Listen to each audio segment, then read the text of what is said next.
ಪಾಪ ಹೊರಗಡೆ ಆಟಾಡಕ್ ಹೋಗೋಣವಾ? ಪ್ರಭು ಕರ್ಕೊಂಡ್ ಹೋಗೋ. ಮಕ್ಳಿಗೇನಾದ್ರೂ ಹೊಸದಾಗಿ ಹೇಳ್ಕೊಡ್ಬೋದಲ್ವಾ? ಇವತ್ತು no outdoor games, only indoor game. Wow, chicken masala. I mutton masala. ಸ್ಟಾರ್ಟೇ. ಜಂಪ್.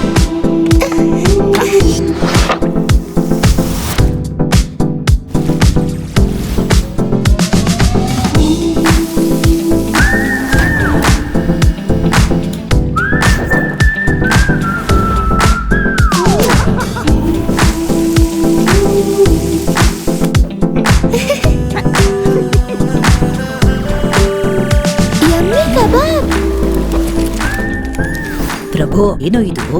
ನೆಕ್ಸ್ಟ್ ಜನರೇಷನ್ಗೆ ಅಡಿಗೆ ಹೇಳ್ಕೊಡ್ತಾ ಇದ್ದೀನಿ. ಇವನಿಗೂನಾ? ಹುಡುಗ ಹುಡುಗಿ ಯಾರಾಗಿದ್ರು ಅಡಿಗೆ ಮಾಡ್ಲೇಬೇಕು. ರುಚಿಕರ ಅಡುಗೆಗಾಗಿ ಶುದ್ಧತೆಯ ಸ್ಪರ್ಶ ಸ್ಪರ್ಶ ಮಸಾಲ.